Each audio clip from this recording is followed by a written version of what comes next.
brought to you by MDH Masala. দারুণ বিশুদ্ধ প্রাকৃতিক হলুদ, লঙ্কা, ধনে। না, লঙ্কা, ধনে, হলুদ, MDH।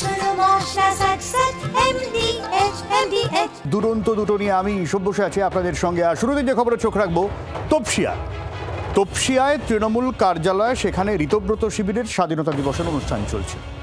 আর সেখানে হঠাৎ করেই হাজির ওই শিবিরের চরম বিরোধী বলে নিজেকে যিনি জাহির করেছেন, কুণাল ঘোষ। শুধু এলেন না, সেখানে আবার বক্তব্য রাখলেন। আবার বললেন কি, মমতা বন্দ্যোপাধ্যায় জিন্দাবাদ। আরও বললেন, মমতা বন্দ্যোপাধ্যায় নেতৃত্বে এক পরিবারের মতন লড়াই চালাচ্ছেন। এমনটাই কুণাল ঘোষের বক্তব্য। শোনেন।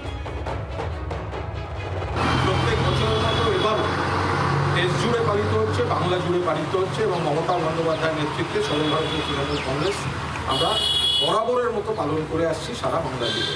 দেশবাসীকে শুভেচ্ছা জানিয়ে, প্রণাম জানিয়ে আমরা মমতা বন্দ্যোপাধ্যায়ের নেতৃত্বে সর্বভারতীয় তৃণমূল কংগ্রেস এখানে যারা সবাই আছি বা ওখানেও যারা সবাই ছিলেন, একটা পরিবারের মতো লড়াই চালাচ্ছি।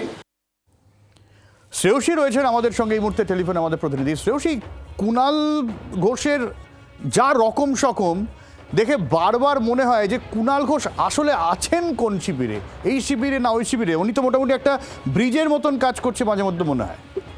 দেখো, তোমাকে যেটা জানাই, আজকের যে ঘটনা, সেই ঘটনা নিঃসন্দেহে সেই ঘটনা ঘিরে বিভিন্ন মহলে জল্পনা শুরু হয়েছে।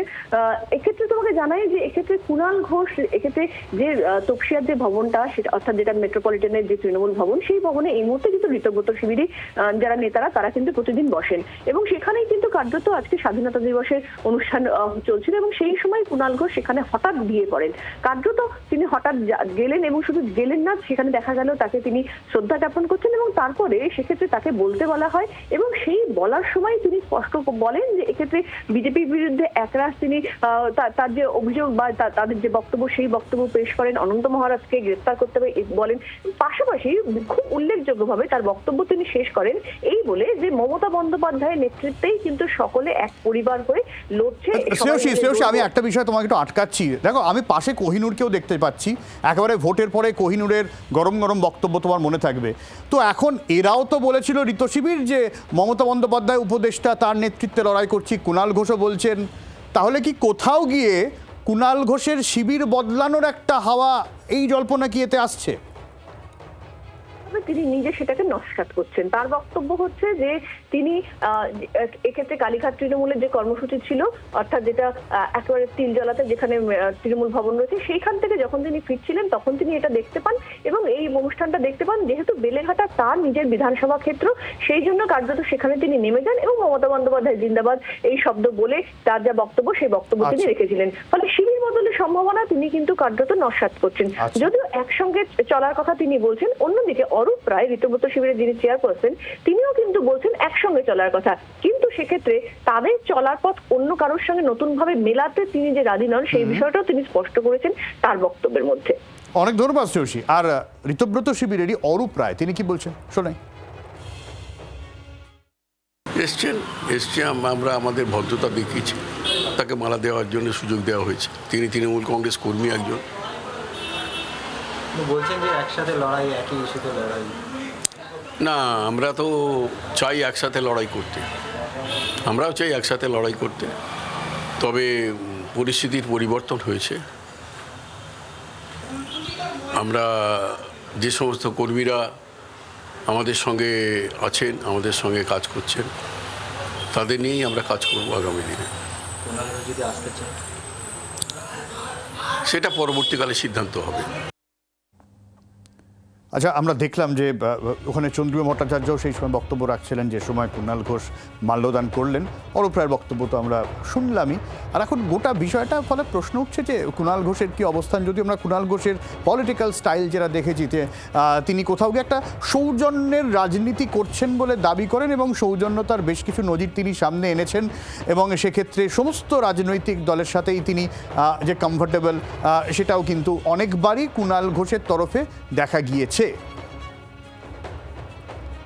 নীলাদ্রি চক্রবর্তী, রাজনৈতিক বিশ্লেষক, এই মুহূর্তে আমাদের সঙ্গে রয়েছেন। তাহলে কি আমি নীলাদ্রিবাবু, কুণাল ঘোষের রাজনীতির যে স্টাইল, আমি সেটাকে এভাবেই দেখব, নাকি এতে কোনো ইঙ্গিত থাকলেও থাকতে পারে? প্রথম কথা, আমি নীলাদ্রি বন্দ্যোপাধ্যায় মাফ করবেন না অসুবিধা নেই। আমার মনে হয় মমতা বন্দ্যোপাধ্যায় শিবির এবং ঋতব্রত বন্দ্যোপাধ্যায় শিবির, এরা দুজনে বন্দ্যোপাধ্যায় ইনসিডেন্টালি, এই শিবিরের মূল ফারাকটা কোথায়? ফারাকটা হচ্ছে একটা শিবিরের কাছে অভিষেক বন্দ্যোপাধ্যায় নেতা হিসেবে গ্রহণযোগ্য, আর একটা শিবিরের কাছে অভিষেক বন্দ্যোপাধ্যায় নেতা হিসেবে গ্রহণযোগ্য নয়। এবার যদি আপনি কুণাল ঘোষের অবস্থান দেখেন, তিনি কিন্তু অভিষেক বন্দ্যোপাধ্যায়ের বিরোধী, মিটিং এ বারবার অভিষেকের বিরুদ্ধে বলেছেন কালীঘাট তৃণমূলের মিটিং এ। সুতরাং আমার কোথাও মনে হয় আদর্শগত দিক থেকে কুণাল ঘোষ অলরেডি ঋতব্রত বন্দ্যোপাধ্যায়ের শিবিরে আছেন, তার শিবির পরিবর্তন সময়ের অপেক্ষা। সুতরাং আজকে গিয়ে একটা এই টেস্ট রান বলে না মার্কেটিং এর ভাষায়, তিনি দেখে এলেন রেসপন্সটা কিরম হয়। আমি যদি ওই শিবিরে শিফট করি, মানুষের রেসপন্স কিরম হয় সেটা তিনি দেখার চেষ্টা করলেন। কুণাল ঘোষের এই ভালো তৃণমূল, যেটাকে অনেকে আবার বলছেন, হয়ে যাওয়াটা কিন্তু সময়ের অপেক্ষা, কারণ অভিষেকের সাথে তার একই ছাতার নিচে থেকে কাজ করা মুশকিল হতে পারে। কিন্তু নীলাদ্রিবাবু, এটাও দেখুন না, কুণাল ঘোষের মাঝে মধ্যে বেশ কিছু আচরণ ভোটের পর থেকেই এমন একটা ধোঁয়াশার মধ্যে উনি রাখেন, সৌজন্যতার প্যাকেটে পুরে, মানে ঠিক ধরতে পারা যায় না উনি এদিকে আছেন না ওদিকে আছেন, মাঝে মধ্যে একটা কনফিউশন ক্রিয়েট হয় এবং তা নিয়ে দেখুন খুব চর্চা হয়। দেখুন, মহাভারতের যদি ইনসিডেন্টস ধরি, কুণাল ঘোষের এই তৃণমূলের ভূমিকাটা মহাভারতের শকুনির ভূমিকার মতো। শকুনি কি দুর্যোধনের পক্ষে ছিলেন না বিপক্ষে ছিলেন সেটা অনেকে বুঝতে পারেন না।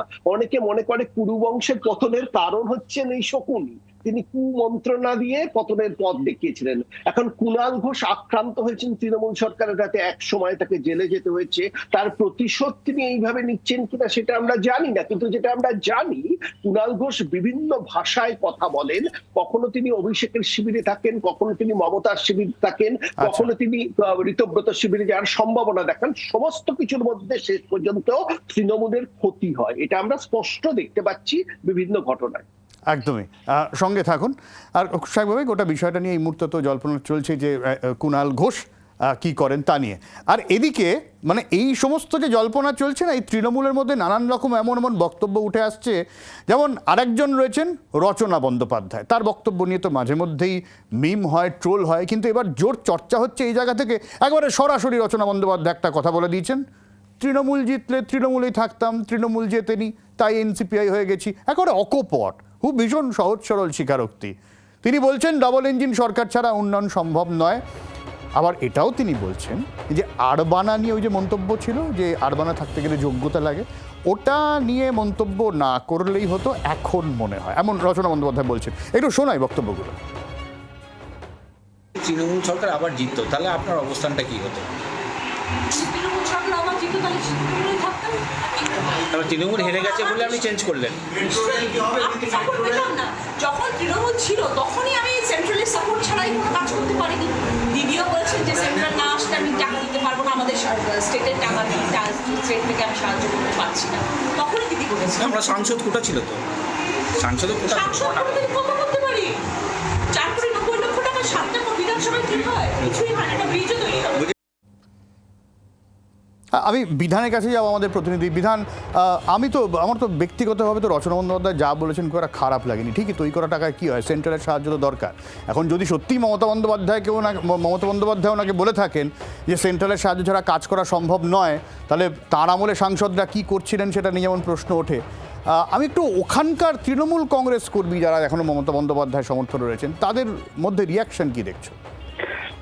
দেখো সব্যসাচী, এই রচনা বন্দ্যোপাধ্যায় যখন 26শে বিধানসভা নির্বাচনে তৃণমূল প্রার্থীদের হয়ে প্রচারে এসেছেন তখন কিন্তু এই ধরনের মন্তব্য তার ছিল না। কিন্তু যখনই নির্বাচনের ফলাফল বেরোলো তারপর দেখা গেল যে তৃণমূল কংগ্রেস ভাঙছে এবং সেখানে এনসিপিআই এর যারা এমপিরা সেখানে যোগ দিলেন এবং এনডিএ শরিক হয়ে গেলেন সরাসরি। এবং তখন রচনা বন্দ্যোপাধ্যায়ের মুখ থেকে এই ধরনের মন্তব্য শোনা যাচ্ছে যে ডবল ইঞ্জিন সরকারের দরকার ছিল, উন্নয়ন করতে গেলে রাজ্যে এবং কেন্দ্রে একই সরকার হলে ভালো হয়। এবং মমতা বন্দ্যোপাধ্যায়কে তিনি তার দাবি যে বারবার তিনি বলেছেন যে এলাকায় উন্নয়ন বা কাজ করতে গেলে টাকার দরকার, কিন্তু মমতা বন্দ্যোপাধ্যায় নাকি তাকে বলেছিলেন যে কেন্দ্র থেকে টাকা চাইতে হবে কারণ কেন্দ্র টাকা দিচ্ছে না। এবং তৃণমূল কংগ্রেস যদি এবারে না হারতেন, 26-এর নির্বাচনে না হারতো, তাহলে তিনি তৃণমূল কংগ্রেসে থেকে যেতেন। অর্থাৎ তিনি একদিকে যেমন বলছেন যে তিনি রাজনীতির লোক নন, তিনি একটা অন্য জগৎ থেকে এসেছেন, মমতা বন্দ্যোপাধ্যায় তাকে রাজনীতিতে নিয়ে এসেছেন, কিন্তু আবার তিনি এটাও বলছেন যে 5 বছর তিনি সাংসদ হিসেবে কাজ করতে চান, এলাকার কাজ করতে চান। এবং এই বিষয়টা, যেই জায়গাটাতেই প্রশ্ন তুলছে তৃণমূল কংগ্রেসের কর্মীরা, নিচুতলার যারা কর্মী রয়েছেন, তারা একটা সময় রচনা বন্দ্যোপাধ্যায়ের সঙ্গে তাদেরকে দেখা গেছে, অনেক কাউন্সিলর, পঞ্চায়েতের যারা প্রধান বা সদস্য, তারা কিন্তু এখন বলছেন যে সুবিধাবাদী রচনা বন্দ্যোপাধ্যায়। কারণ যখন দেখছেন যে তৃণমূল কংগ্রেস হেরে গেছে, তৃণমূল কংগ্রেসের থেকে মানুষ মুখ ঘুরিয়ে নিয়েছে, তখন তিনি একেবারে কেন্দ্রের যে শাসক দল বা রাজ্যের শাসক দল তার ঘনিষ্ঠ হতে চেয়েছেন। এবং তিনি সাংসদ হিসেবে যে বলছেন যে কাজ করেছেন বা কাজ করার চেষ্টা করছেন, সেটা একেবারে মিথ্যা অভিযোগ, মিথ্যা দাবি। এবং তৃণমূল কংগ্রেসের যারা কর্মী তারা মামলা খাচ্ছেন বা তাদের গ্রেপ্তার করা হচ্ছে, তখন কিন্তু তাকে পাশে রাখা। একদমই। অনেক ধন্যবাদ বিধান, অনেক ধন্যবাদ। আর এই নিয়ে কল্যাণ বন্দ্যোপাধ্যায় কি বলছেন যেমন শোনাবো। আমরা কথা বলেছিলাম বিজেপির সজল ঘোষের সঙ্গে, দুই বক্তব্য ওই সময়। এরা সব সুযোগ সন্ধানী ভদ্র মহিলা, এরা রাজনীতিতে পচা, এরা মানুষের কাছে ঘৃণার প্রাপ্ত হয়ে গেছে। এই 20 জনকে আর 60 জনকে মানুষ কিভাবে ঘৃণা করছে জানেন?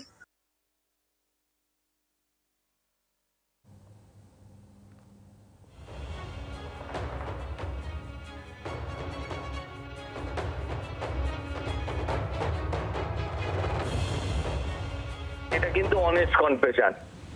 হ্যাঁ, একেবারে নির্ভেজাল সত্যিকে উনি স্বীকার করেছেন। কটাক্ষ করলাম না, ওনার থেকে এর থেকে বেশি পাওয়ার কিছু নেই। ওনারা এই জাতেরই মানুষ, এই টাইপেরই মানুষ। উনি যাই বলেন সব কথাই কোনো না কোনো বিতর্কে পরিণত হয়, তাই আর ওনাকে নিয়ে বিতর্ক আমি বিশেষ করতে চাই না। এরা রাজনৈতিক নয়, এদের ভালো করে ডাক্তার দেখানো দরকার, মানসিক সুস্থতার প্রয়োজন আছে এদের। এদের নিয়ে কি কথা বলবো, এখন বললেই বলবে মহিলা এই সেই, সেগুলোর মধ্যে আর যেতে চাই না। যদি মানুষের সেবা করতে অনেক আছে, রাস্তায় গরিব দুঃখী সাধারণ মানুষ প্রচুর আছেন, গিয়ে সেবা করুন। এনাদের রাজনীতিতে প্রয়োজন, এরা রাজনীতিকে সমৃদ্ধ করছেন না, এরা রাজনীতিকে কলুষিতই করছেন। আমি নীলাদ্রিবাবুর কাছে একটু যে অন্যভাবে প্রশ্নটা করি। নীলাদ্রিবাবু, ধরা যাক আমি একটা দলে রয়েছি, আমি কাজ করতেছি, সত্যি সত্যি কাজ, ওই মানুষের জন্য কাজ করবো বলে ভোটে দাঁড়াচ্ছি, ওই সব ঢপবাজি নয়। কিন্তু আমি যদি কাজ করতে চাই, আমাকে তো কেন্দ্র রাজ্য সমন্বয়ে কাজ করতে হবে। সেটা যদি না হয়, আর সেই কাজ যদি করতে গেলে আমাকে সমন্বয় রক্ষা করতে হয়, তাহলে অসুবিধাটা কোথায়? আমি যদি এভাবে ভাবি, না নিশ্চয়ই কোনো অসুবিধা নেই, কিন্তু এই যুক্তিতে যদি দেখি রচনা বন্দ্যোপাধ্যায়ের যুক্তি, তাহলে ভারতবর্ষের সমস্ত এমপিরই এনডিএ তে যোগ দেওয়া উচিত। বিরোধী বলে তাহলে কিছু থাকবে না। কাজ করতে গেলে আপনি যদি বিরোধী কোনো ক্যান্ডিডেট হন, আপনি কাজ না নীলাদ্রিবাবু, তাহলে কিন্তু উল্টো প্রশ্নটাই ওঠে যে এনডিএ বিরোধীদের কাজ করতে দেয় না। না না, সে প্রশ্ন তো রচনা বন্দ্যোপাধ্যায় তুলে দিচ্ছেন। আবার ইন্টারেস্টিং ব্যাপার দেখুন, রচনা বন্দ্যোপাধ্যায় বলছেন এবার যদি তৃণমূল জিততো, উনি তৃণমূলের সাথেই থাকতেন এমপি হিসেবে, তখনও তো কেন্দ্রে এনডিএ সরকার থাকতো, তাহলে উনি কাজ তখন করতেন কি করে? এই প্রশ্ন উঠে যায়। আসলে এগুলো অজুহাত। কংগ্রেসের যেরকম হাত আছে, তৃণমূল এমপিদের আছে অজুহাত। তারা বেসিক্যালি ক্ষমতার সাথে থাকতে চান। তৃণমূল কংগ্রেস দলটা তো কেউ কোনো আদর্শের জন্য করে না, ক্ষমতা আঁকড়ে থেকে রোজগার করার জন্য করে। কিভাবে তারা রোজগার করেন তার প্রমাণ তো আমরা চারিদিকে ঘুরি ঘুরি পাচ্ছি। কারণ এদের রাজনীতিবিদ হিসেবে আমি ট্রিট করি না, এরা রোজগার করার জন্য রাজনীতিতে এসছেন, নিজের নাম সে তো তৃণমূল কংগ্রেসের বেশিরভাগ নেতারাই তাই, তাহলে রচনা বন্দ্যোপাধ্যায়কে আলাদা করে সমালোচনা করে কি হবে? না না, আলাদা করে করছি না, ওনার কথা, উনি একজন উদাহরণ। আরে সবাই তো তাই। আবার তৃণমূলে সৎ তৃণমূল পাওয়াটাই আশ্চর্যের, অসৎ হওয়াটাই তৃণমূলের স্বাভাবিক ব্যাপার। সুতরাং রচনা বন্দ্যোপাধ্যায় যেটা বলেছেন, ওনার থেকে যা প্রত্যাশিত ছিল, ওনার কোনো আদর্শ নেই। যে ক্ষমতায় বসবে, কাল সিপিএম যদি কেন্দ্রে ক্ষমতায় বসে, উনি সিপিএম কেও সমর্থন করে দেবেন উন্নয়নের অজুহাত দিয়ে। এদের কথাকে কোনো গুরুত্ব দেওয়ার কোনো জরুরি আছে বলে আমার মনে হয়। ঠিক। এই নীলদ্রিবাবু, আপনি বললেন না যে ক্ষমতার বিষয়টা, ক্ষমতাটা খুব ইম্পর্টেন্ট, কিন্তু বিশেষ করে কতটা সেটা একটা সময়ের পরে রাজনীতিতে দীর্ঘ সময় কাটানোর পরেও কিন্তু আক্ষেপ তৈরি হতে পারে সেই ক্ষমতাটা না পাওয়ার ক্ষেত্রে। যেমন সবথেকে জলজান্ত উদাহরণ দেব শোভনদেব চট্টোপাধ্যায়। দীর্ঘদিনের বর্ষিয়ার নেতা তিনি, এবং তিনি বিধায়ক হিসেবে একটা খুব গুরুত্বপূর্ণ বিধানসভায় নির্বাচিত হয়েছেন, কিন্তু তার আক্ষেপ যাচ্ছেন এই জায়গা থেকে যে বিরোধী দলনেতা হতে পারলেন না। কার জন্য হতে পারলেন না? ওই ঋতব্রত শিবিরের জন্য। শোভনদেব চট্টোপাধ্যায়ের তো বিরোধী দলনেতা হওয়ার কথা ছিল। তিনি বলছেন মুখের গ্রাস ছিনিয়ে নেওয়া হচ্ছে। কি বলছেন এক্সক্লুসিভ শোনাবো।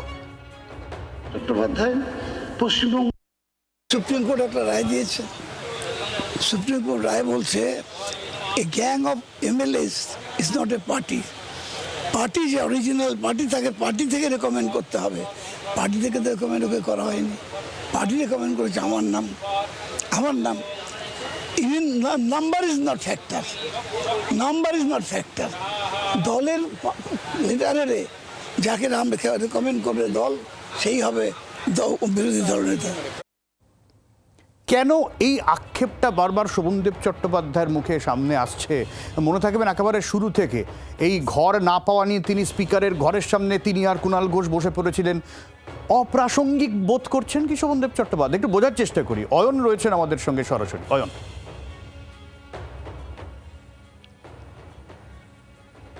কার নাম লেখা রয়েছে কথাটি বলার পর শোভনদেব চট্টোপাধ্যায় দুবার বললেন আমার নাম। আক্ষরিক অর্থে শোভনদেব চট্টোপাধ্যায় তো বিরোধী দলনেতা হওয়ার কথা ছিল। আজকে যদি রাজ্য রাজনীতিতে ঋতব্রত তৃণমূল বলে কোনো শিবির তৈরি না হতো, তাহলে এই মুহূর্তে রাজ্যের বিরোধী দলনেতা কে? বালিগঞ্জ বিধানসভা কেন্দ্রের তৃণমূল কংগ্রেসের বিধায়ক শোভনদেব চট্টোপাধ্যায়। কালীঘাট তৃণমূল মমতা বন্দ্যোপাধ্যায়ের এখনও যে মুষ্টিমেয় একনিষ্ঠ সৈনিক এক্সিস্ট করেন, তার মধ্যে তো অন্যতম নাম শোভনদেব চট্টোপাধ্যায়। সেই শোভনদেব চট্টোপাধ্যায় কার্যত বিরোধী দলনেতা হতে হতে ফটো ফিনিশে সেই দৌড় থেকে এই মুহূর্তে অনেকটা দূরে। যদিও শোভনদেব চট্টোপাধ্যায় বলছেন সুপ্রিম কোর্টের সর্বশেষ যে ভার্ডিক্ট, সেখানে যত সংখ্যক বিধায়কই তারা বিক্ষুব্ধ বা অন্য শিবিরে চলে যান না কেন, দল যাকে মনে করবে তাকেই কিন্তু শেষ পর্যন্ত বিরোধী দলনেতা করবে। এবং এই জায়গা থেকে এখনো আশাবাদী শোভনদেব চট্টোপাধ্যায়, যদিও তার বডি ল্যাঙ্গুয়েজ যেটা আজকেও আমরা দেখলাম, তাতে কোথাও না কোথাও একটা ক্ষোভ এবং হতাশার ছাপ। ঠিক। আর আমি একটু খুব সংক্ষেপে, সময় খুব কম, নীলাদ্রিবাবুর প্রতিক্রিয়া নেব। নীলাদ্রিবাবু। না, প্রথম কথা, শোভনদেব বাবু যদি সত্যি বিরোধী দলনেতা হতে চাইতেন, তিনি ঋতব্রত শিবিরে শিফট করে যেতে পারছেন। সেটা তিনি করেননি, এটা কিন্তু একটা দৃষ্টান্ত। তিনি জানেন তিনি বিরোধী দলনেতা হবেন না, তা সত্ত্বেও তিনি এই মুহূর্তে দাঁড়িয়ে মমতা শিবিরে আছেন, যেখানে কুণালরা একবার এদিকে যাচ্ছেন একবার ওদিকে যাচ্ছেন, পিং পং বলের মতো। এটা কিন্তু আজকের রাজনীতিতে একটা দৃষ্টান্ত হয়ে থাকবে। আচ্ছা, অনেক ধন্যবাদ। স্বাস্থ্য আর নিউট্রিশন পাবে, শরীরও স্ট্রং হবে, অল্প খেলেই পেট ভরে, ডাইজেশন ঠিক রাখে। MDH সোয়াটিন, আসল প্রোটিন।